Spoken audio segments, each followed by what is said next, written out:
المجرمين.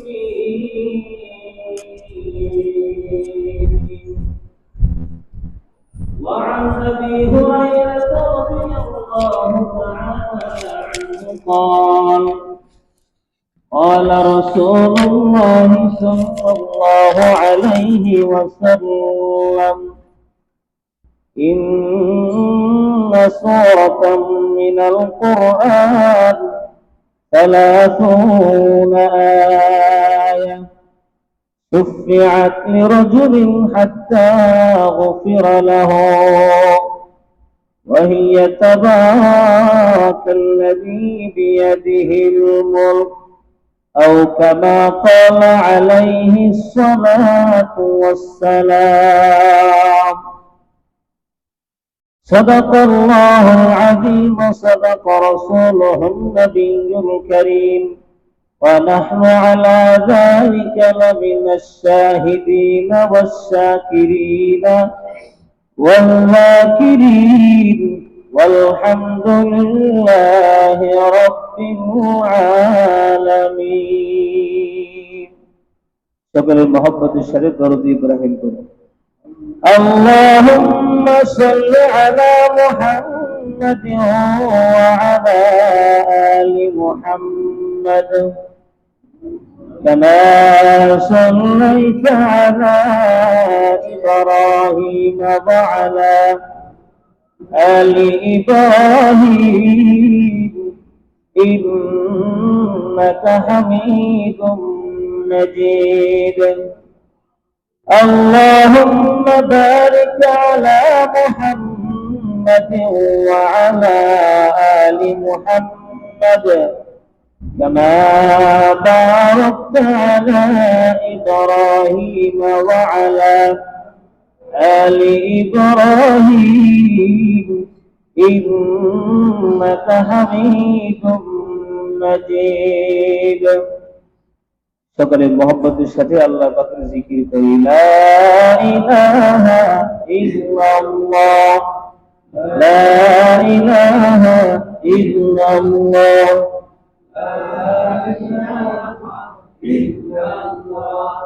লা ইলাহা ইল্লাল্লাহ, লা ইলাহা ইল্লাল্লাহ,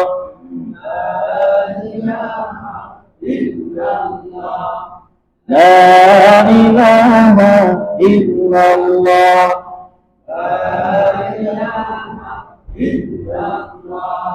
لا إله إلا الله،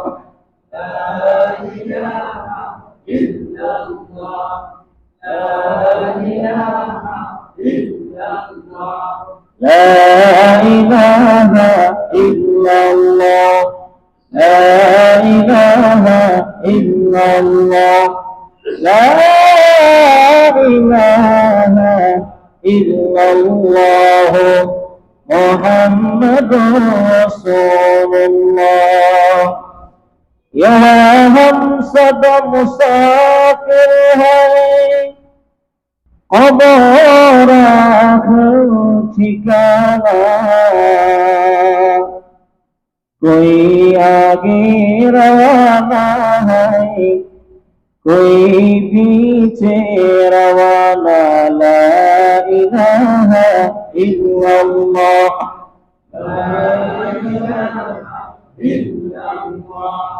لا إله إلا الله، لا إله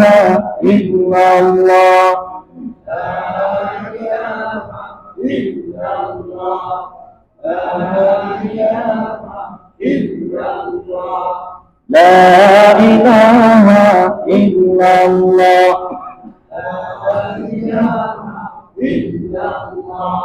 لا إله إلا الله، محمد رسول الله.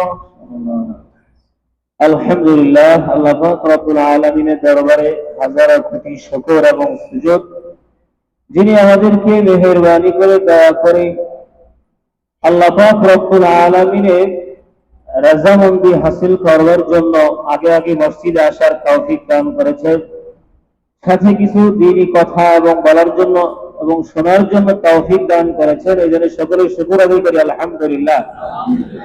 লক্ষ কোটি মানবতা, লক্ষ কোটি দরুদ এবং সালাত বিশ্ব মানবতার মুক্তি দিশারি সাইয়্যিদুল আম্বিয়া রাহমাতুল লিল আলামিন মুহাম্মদুর রাসূলুল্লাহ সাল্লাল্লাহু আলাইহি ওয়াসাল্লামের উপরে। মুহতারাম মুসল্লিয়ান কিরাম, গত জুমায় আমি আলোচনা করেছিলাম যে মুমিন বান্দার মরণ কেমন হয়। হযরতে বারা ইবনে আযিব রাদিয়াল্লাহু আনহুর লম্বা একটা হাদিস, যে মুমিন বান্দার মরণ কেমন হয় এবং তাদের কবরের অবস্থা কেমন হয়, গত জুমায় আমি আলোচনা করেছিলাম। সেই ধারাবাহিকতায় আজকে এই হাদিসের সমাপ্তি করব ইনশাআল্লাহ। মুহতারাম মুসল্লিয়ান কিরাম, যখন কাফের বান্দার দুনিয়ার হায়াত শেষ হয়ে যায়, দুনিয়ার হায়াত শেষ হয়ে যায়, মরণের সময় কাছে আসে, তখন কাফের বেঈমান তাদের মৃত্যুটা কেমন হয়, কেমন কষ্ট হয় তাদের, এবং কবর জগতে তাদের অবস্থা কেমন হয়, হাদিস শরীফের ভিতরে আল্লাহর রাসূল স্পষ্ট স্পষ্ট করে উল্লেখ করেছেন, বর্ণনা করেছেন। আল্লাহর রাসূল সাল্লাল্লাহু আলাইহি ওয়াসাল্লাম বলেন, ওয়া ইন্নাল আবদাল কাফিরা ইযা কানা ফি ইনকিতা'i মিনাদ দুনিয়া ওয়া ইকবালিন মিনাল আখিরাহ, যখন কাফের বান্দার দুনিয়ার হায়াত শেষ হয়ে যায়, ওয়া ইকবালিন মিনাল আখিরাহ, আখিরাতের সময় যখন শুরু হয়, আখিরাতের দিকে যখন পাড়ি দেয়, তখন নাযারা ইলাইহি মিনাস সামাই মালাইকা, আসমান থেকে অসংখ্য অগণিত ফেরেশতা দুনিয়াতে অবতরণ করেন। দেখেন, মুমিন বান্দার যখন মরণ হয় তখনও কিন্তু আকাশ থেকে অসংখ্য অগণিত ফেরেশতা দুনিয়াতে নাযিল হয়, ঠিক কিনা বলেন? তো কাফের বান্দার মরণের সময়ও অসংখ্য অগণিত ফেরেশতা দুনিয়াতে অবতরণ করে। তবে পার্থক্য কোথায়? যারা মুমিন বান্দা কাফের বান্দার রূহ নেওয়ার জন্য দুনিয়াতে আগমন করে, তাদের চেহারাটা হয় সুদুল উজুহ, সুদুল উজুহ, অত্যন্ত কালো চেহারা, অত্যন্ত কালো চেহারা বিশিষ্ট হয়। আর মুমিন বান্দার রূহ গ্রহণ করার জন্য যারা আসে, তাদের চেহারা কেমন হতো? বিয়ুল উজুহ, সুন্দর শুভ্র সাদা। তাদের চেহারার ভিতরে কেমন যেন সূর্যের আলো চমকাইত, সুবহানাল্লাহ, সূর্যের আলো চমকায়। কান্না উজুহুহুম আশ-শামস, কেমন যেন তাদের চেহারার ভিতরে সূর্যের আলো চমকাচ্ছে। তো তাদের চেহারা দেখে মুমিন বান্দা খুশি হয়ে যায়। আর এই বেঈমান বান্দার যখন মরণ হয়, তখন আকাশ থেকে লক্ষ লক্ষ ফেরেশতা নাযিল হয় ঠিক, কিন্তু তাদের চেহারাটা হয় সুদুল উজুহ, অত্যন্ত কালো কৃষ্ণ হয়। শুধু কি তাই, তাদের চোখটা হয় লাল টকটকা জাহান্নামের আগুনের মতো, লাল টকটকা হয়। তাদের এই অবস্থা দেখেই বেঈমান বান্দার অবস্থা খারাপ হয়। বেঈমান বান্দার ভয় চলে আসে। তারা যখন দুনিয়াতে নাযিল হয়, তখন তাদের সাথে আসমান থেকে আরে মাআহুমুল মুসূহ, তাদের সাথে দুনিয়াতে আসে একটা ছালার বস্তা। মুসূহ মানে হলো বস্তা। এই বেঈমান বান্দার রূহকে নেওয়ার জন্য। আর মুমিন বান্দার রূহ নেওয়ার জন্য কি আনেন আসমান থেকে? জান্নাতের কাফর আনেন। আর কি আনেন? ও হানুতুম মিন হানুতুল জান্নাত, জান্নাতের সুগন্ধি আনেন। সুবহানাল্লাহ। দেখেন, বেঈমান বান্দা আর মুমিন বান্দার মরণের মধ্যে পার্থক্য। আল্লাহর রাসূল বলেন, বেঈমান বান্দার যখন মরণের সময় হয়, আকাশ থেকে লক্ষ লক্ষ ফেরেশতা দুনিয়াতে অবতরণ করে ঠিক, কিন্তু তাদের সাথে তাদের চেহারাটা হয় সুদুজহি, তাদের চেহারাটা হয় অত্যন্ত কালো, এবং তাদের চক্ষুটা হয় জাহান্নামের আগুনের মতো লাল টুকটুকে। তার অবস্থা দেখে, তার সুরত দেখে বেঈমান বান্দা এমনি ভয় পাওয়া যায়। আল্লাহর রাসূল বলেন, তারা যখন আকাশ থেকে নাযিল হয় তখন তাদের সাথে সালার বস্তা নিয়ে দুনিয়াতে অবতরণ করে। তারা দুনিয়াতে আসার পর তারা কোথায় অবস্থান করে? আল্লাহর রাসূল বলেন, ফায়াজলিসুনা মিনহু মাদ্দাল বাসার, বেঈমান বান্দার চক্ষু যেখানে গিয়ে শেষ হয়, চক্ষুর দৃষ্টি যেখানে গিয়ে শেষ হয়, ওই শেষ মাথায় ফেরেশতারা সালার বস্তা নিয়ে বসে থাকে। সালার বস্তা নিয়ে বসে থাকে। আল্লাহর রাসূল বলেন, তারপরে ফায়াজিউ মালাকুল মাউত, তারপরে আসমান থেকে মালাকুল মাউত নাযিল হয়। আসমান থেকে যখন আসে, আসার পরে কোথায় বসে? আল্লাহর রাসূল তাও বলেন, ফায়াজলিসু ইনদা রাসিহি। মালাকুল মাউত দুনিয়াতে আসার পর মালাকুল মাউত ওই বেঈমান বান্দার মাথার কাছে গিয়ে বসে। মাথার কাছে গিয়ে বসে, বসার পরে মালাকুল মাউত উচ্চ স্বরে বলে, ইয়া আইয়াতুহান নাফসুল খাবিসা, হে পাপাত্মা, হে অপবিত্র আত্মা, উখরুজি ইলা সাফাতিল্লাহি ওয়া গাদাব, তুমি আল্লাহর ক্রোধ এবং রাগের দিকে ফিরে আসো, বের হয়ে আসো। আর মুমিন বান্দাকে যখন ডাকছেন, কি বলে ডাকছেন? ইয়া আইয়াতুহান নাফসুত তাইয়্যিবা, অথবা ইয়া আইয়াতুহান নাফসুল মুতমাইন্নাহ, হে পবিত্র আত্মা, তুমি বের হয়ে আসো ইলা মাগফিরাতিল্লাহি ওয়া রিদওয়ান, আল্লাহর সন্তুষ্টি এবং আল্লাহর ক্ষমার দিকে বের হয়ে আসো। এটা মুমিন বান্দাকে ডাকে। আর বেঈমান বান্দার ডাকে কেমন ডাকা হয়? ইয়া আইয়াতুহান নাফসুল খাবিসা, হে পাপাত্মা, ও পবিত্র আত্মা, উখরুজি ইলা সাখাতিল্লাহি ওয়া গাদাব, আল্লাহ পাক রব্বুল আলামিনের ক্রোধ রাগের দিকে বের হয়ে আসে, আল্লাহ পাক রব্বুল আলামিনের অসন্তুষ্টির দিকে বের হয়ে আসে। যখন মালাকুল মাউত এইভাবে উচ্চ স্বরে আওয়াজ দেয়, তখন বেঈমান বান্দা ভয়ে প্রকম্পিত হয়ে যায়, ভয়ে কাঁপতে থাকে, চক্ষুগুলো উল্টে যায়, হাত পা গুলো একটা আরেকটার সাথে লেগে যায়। ঠিক কিনা বলেন? হাত পা মুছতে হইতে থাকে। আল্লাহর রাসূল বলেন, যখন মালাকুল মাউত ইয়া আইয়াতুহান নাফসুল খাবিসা বলে আহ্বান করে ডাকে, আল্লাহর রাসূল বলেন, ফাতাতাফাররাকু ফি জাসাদিহি, এই রূহটা ওই বেঈমান বান্দার শরীরের ভিতরে দৌড়াদৌড়ি শুরু করে। নাউযুবিল্লাহ। বেঈমান বান্দার ভিতরে রূহটা দৌড়াদৌড়ি শুরু করে দেয়। ফাতাতাফাররাকু ফি জাসাদিহি, একবার রূহ মাথায় যায়, মাথা থেকে পার দিকে যায়, শুধু দৌড়াদৌড়ি করতে থাকে, বের হতে চায় না। কারণ হলো তার জন্য সামনে জাহান্নাম না জান্নাত? আরো জোরে বলতে হবে, জান্নাত না জাহান্নাম? আরাম না কষ্ট? সামনে কষ্ট অপেক্ষা করতেছে। এই জন্য বেঈমান বান্দার রূহটা বের হতে চায় না। বেঈমান বান্দার রূহটা শরীরের ভিতরে দৌড়াদৌড়ি করা শুরু করে দেয়, ছটফট শুরু করে দেয়। যখন বের হতে চায় না, মালাকুল মাউত তার হাতটাকে ভিতরে প্রবেশ করা দেয়। আল্লাহু আকবার। ভিতরে প্রবেশ করা দেয়। ভিতরে প্রবেশ করানোর উপরে হাত দিয়ে বেঈমান বান্দার রূহটাকে ধরে শক্ত করে ধরার উপরে বেঈমান বান্দার ভিতর থেকে রূহটা টান দিয়ে বের করে আনে। যখন টান দিয়ে রূহটা বের করে আনে, এত পরিমাণ কষ্ট হয়, যার কারণে চক্ষুটা উল্টে যায়। চক্ষু উল্টে যায়, দাঁতের সাথে লেগে যায়, হাত পা গুলো মুচড়িয়ে যায়। ঠিক কিনা বলেন? খুব কষ্ট হয়। আল্লাহর রাসূল এই হাদিসের ভিতরে উদাহরণ দিয়ে বলেন, বেঈমান বান্দার যখন রূহটা বের হয় তখন তার কেমন কষ্ট হয়। আল্লাহর রাসূল বলেন, ভিজা পশমের ভিতরে যদি একটা লোহার শিক ভিতরে প্রবেশ করানো হয়, ভিতরে প্রবেশ করানোর পরে যদি লোহাটা টান দেওয়া হয়, এই শিকটাকে যদি টান দেওয়া হয়, এই লোহা, এই শিক কি সহজে বের হবে?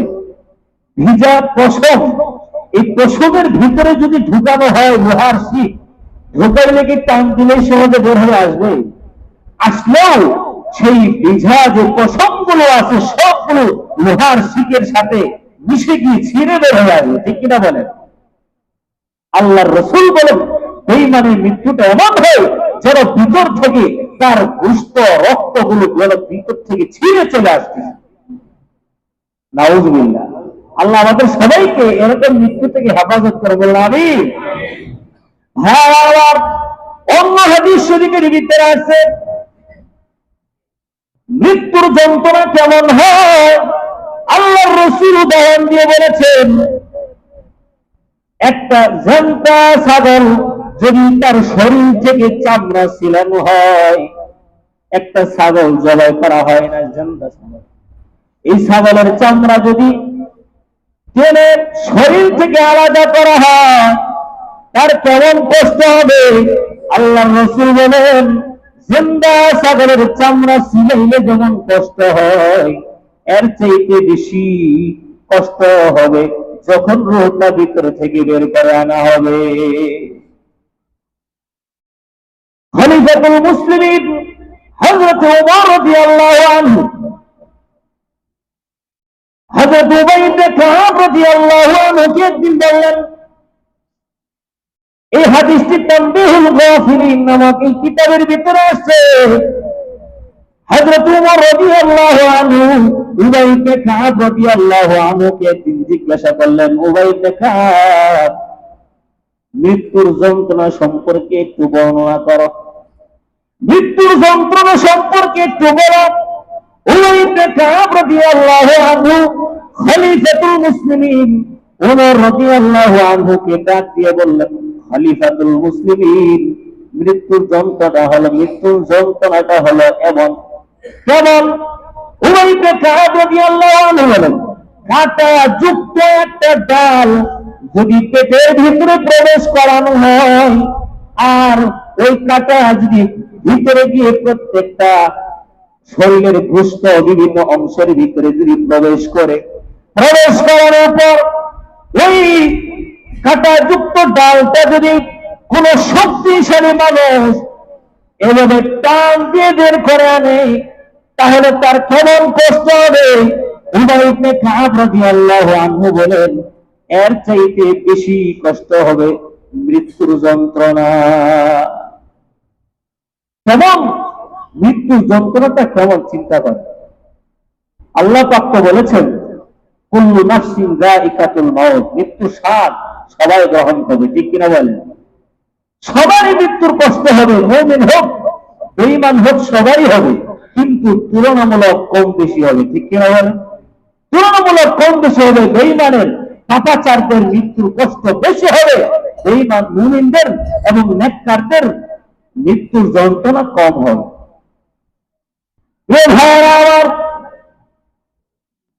আল্লাহর রাসূল উদাহরণ দিয়ে বললেন,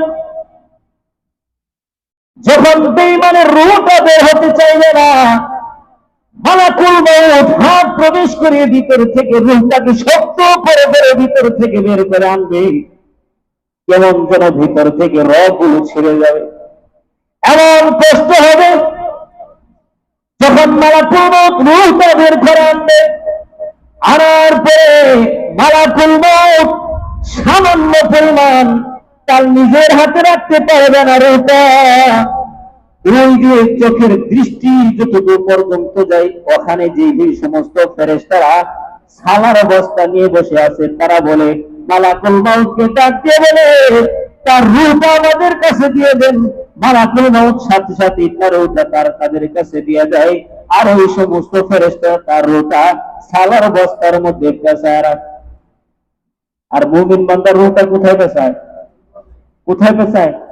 জান্নাতের কাফনে এবং জান্নাতের সুগন্ধি দিয়া সেটাকে সুগন্ধিময় করে, ঘ্রাণ যুক্ত করে।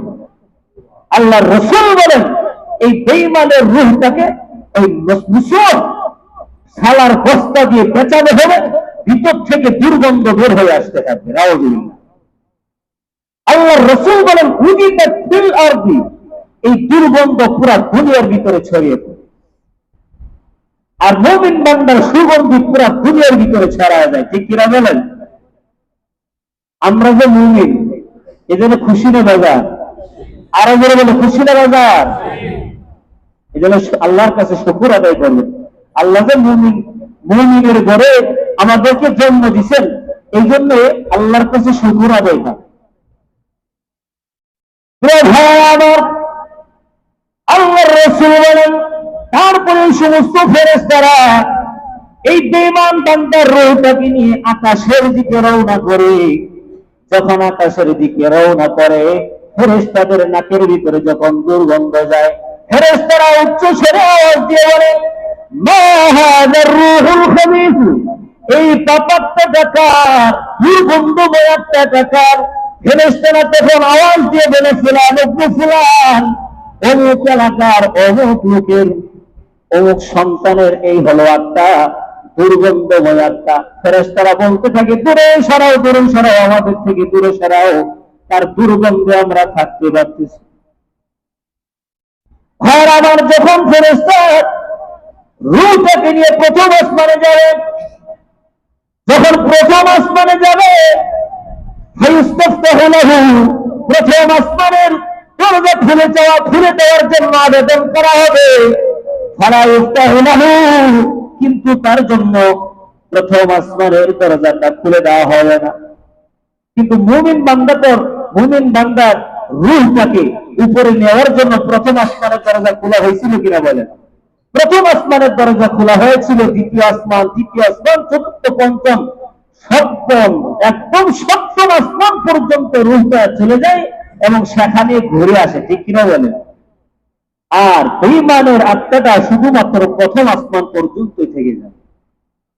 যখন প্রথম আসমানে নিয়ে যাওয়া হবে, আসমানের দরজা খুলে দেওয়ার জন্য অনুমতি চাওয়া হবে। আল্লাহর রাসূল বলেন ফালা ইফতাহ, তার জন্য আসমানের প্রথম আসমানের দরজা খুলে দেওয়া হবে না। আল্লাহ পাক রব্বুল আলামিন দলিল, আল্লাহর রাসূল দলিল হিসেবে কোরআনে কারীমের আয়াত তেলাওয়াত করেন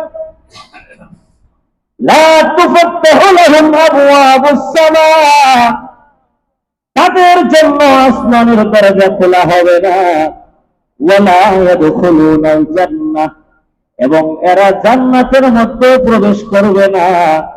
হাত্তা ইয়ালিজাল জামালু ফি সাম্মিল খিয়াত, যতক্ষণ না পর্যন্ত সুয়ের যে ছিদ্র আছে, সুয়ের ছিদ্রের ভিতরে যতক্ষণ না পর্যন্ত একটা উট প্রবেশ করবে, ততক্ষণ পর্যন্ত বেঈমানরা জান্নাতে প্রবেশ করতে পারবে না।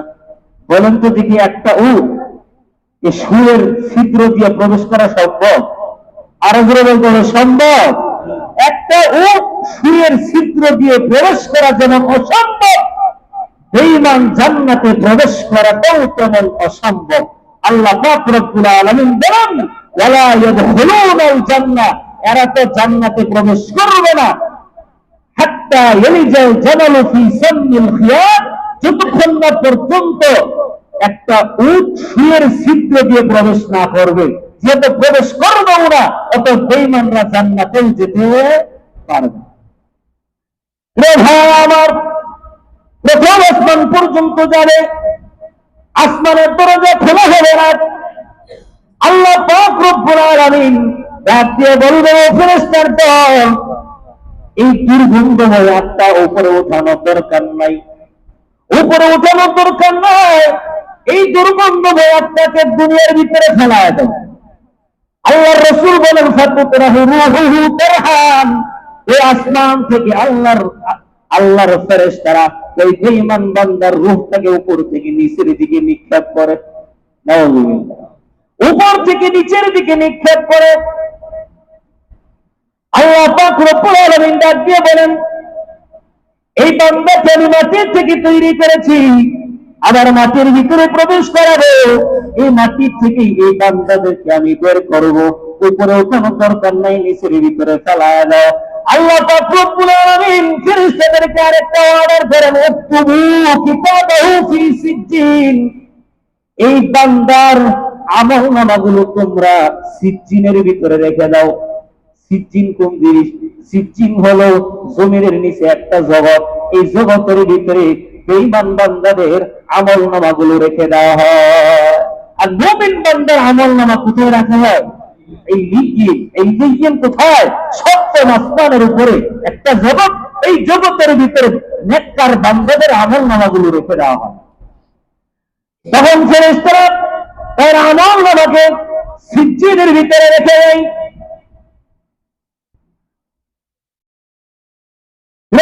আমার এবার রূহটা জমিনের ভিতরে আছে, উপর দিকে উঠতে পারল না। রূহটাকে ওই বেঈমান বান্দার শরীরের ভিতরে ফিরে দেওয়া হয় কবরে যাওয়ার পরে। যখন এই বেঈমান বান্দার আত্মীয় স্বজনরা কবরের দিকে নিয়ে যায়, যখন কবরের দিকে নিয়ে যায়, বেঈমান বান্দা ডাক দিয়ে আত্মীয় স্বজনদেরকে বলে, ইয়া ওয়াইলাহা আইনা তাযহাবুনা বিহা, হায় বংশ, আমার জন্য বংশ কোথায় নিয়ে যাও, আমার জন্য বংশ কোথায় তোমরা নিয়ে যাও। এইভাবে চিৎকার করতে থাকে। আল্লাহর রাসূল বলেন তার আওয়াজটা এত পরিমাণ হয় যে তার আওয়াজটা যদি না দুনিয়ার মানুষেরা শুনতো, তাহলে দুনিয়ার মানুষেরা বেহুশ হয়ে যাইত। এত চিৎকার করে বলতে থাকে, ইয়া ওয়াইলাহা আইনা তাযহাবুনা বিহা, কোথায় তোমরা আমাকে নিয়ে যাও, ধ্বংস আমার জন্য। এবারে চিৎকার করে আওয়াজ করতে থাকে। তারপরে যখন বেঈমান বান্দাকে কবরস্থ করা হয়, ধাক্কারকে যখন কবরস্থ করা হয়, দুইজন ফেরেশতা তার কবরের ভিতরে আসে। মুমিন বান্দার কবরে যেমন আসে, বেঈমান বান্দাদের কবরের ভিতরেও আসে, ঠিক কিনা বলে? আল্লাহর রাসূল বলেন, ফায়াতিহি মালাকান, বাচ্চার বান্দার কবরের ভিতরে ফেরেশতা আসবে দুইজন। আসার পরে ফায়াজলিসানিহি, মুমিন বান্দার মতোই কাফের বেঈমানদেরকে কবরের ভিতরে বসানো হবে। বসানোর পর আবার তিনটা প্রশ্ন করা হবে। কয়টা? মুমিন বান্দার প্রশ্ন কয়টা? মুমিন বান্দার প্রশ্ন হলো চারটা। কাফের বান্দার প্রশ্ন কয়টা? মনে আছে তো? চারটা। বেঈমান বান্দাকে প্রথমে প্রশ্ন করবে, মার রব্বুকা, তোমার প্রভুকে। বেঈমান উত্তর দিতে পারবে না, কারণ বেঈমান তো আল্লাহর প্রতি ঈমান আনে নাই, আল্লাহর কথা মোতাবেক সে চলে নাই, ঠিক কিনা বলেন? আল্লাহর আদেশ মোতাবেক চলে নাই, আল্লাহর নিষেধ মোতাবেক সেই অন্যায় থেকে নিজেকে হেফাজত করে নাই। যেহেতু সে আল্লাহর কথা মোতাবেক চলে নাই, আল্লাহর প্রতি বিশ্বাস স্থাপন করে নাই, এই লোকটা উত্তর দিতে পারবে না। ফেরেশতা বলবে, মার রব্বুকা, তোমার প্রভুকে। এই বেঈমান বান্দা ডাক দিয়ে বলবে, হা হা লা আদরি, হায় হায় আমি তো জানি না, এই প্রশ্নের উত্তর তো আমি জানি না। হা হা হা হা মানে হলো হায় হায়, হায় হায় আমি তো জানি না, এই প্রশ্নের উত্তর তো আমি জানি না। হা হা লা আদরি। তারপরে দ্বিতীয় প্রশ্ন করবে, প্রথম প্রশ্ন পাস না ফেল, কথা বলতে হবে, পাস না ফেল। প্রথম প্রশ্নের উত্তর দিতে পারলো না, ফেল। দ্বিতীয় প্রশ্ন করবে, ওমা দীনুকা, তোমার ধর্ম কি? বান্দা যেহেতু ইসলাম ধর্ম মোতাবেক চলে না, ইসলাম ধর্ম মোতাবেক জীবন যাপন করে নাই, উত্তর দিতে পারবে না। বলবে, হা হা লা আদরি, হায় হায় আমি তো জানি না, এই প্রশ্নের উত্তর কি হবে, আমি তো জানি না। দ্বিতীয় প্রশ্নের উত্তরে পাস না ফেল। আর জোরে বলতে হবে, পাস না ফেল।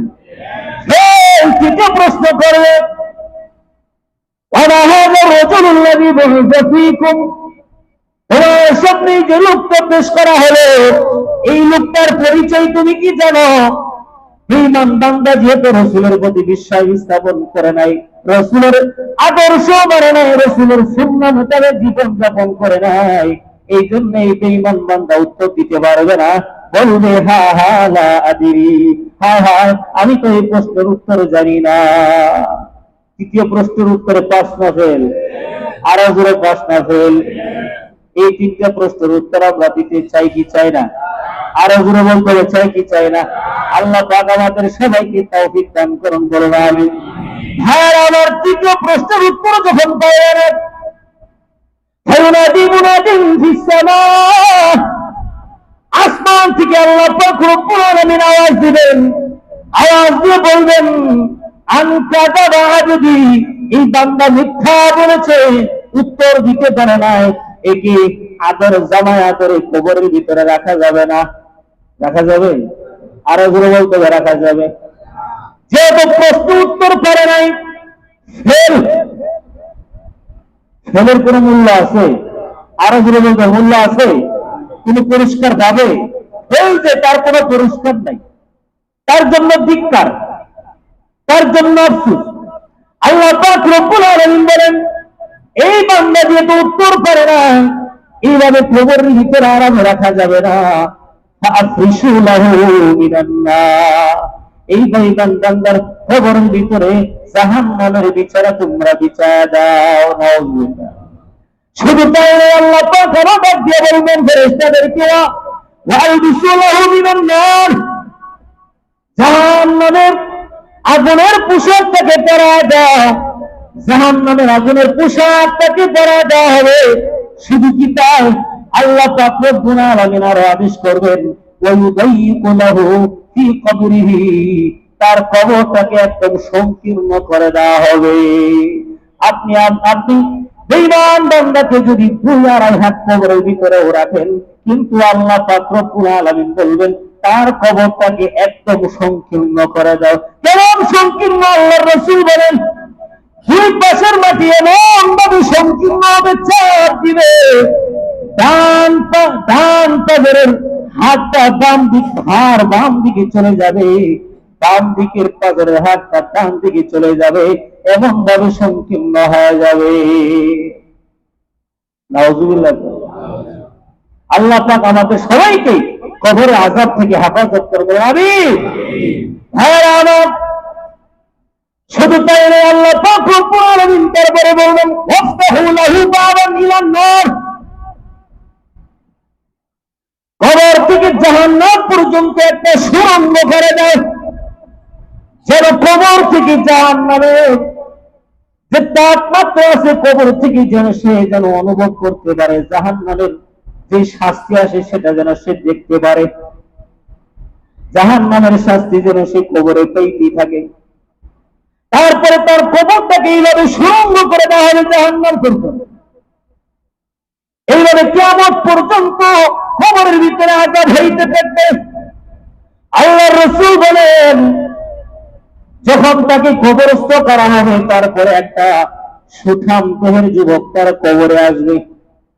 এই যুবকটা হবে কালো কালো চেহারাওয়ালা, তার শরীরে থাকবে ময়লাযুক্ত কাপড়, শরীর থেকে দুর্গন্ধ আসবে।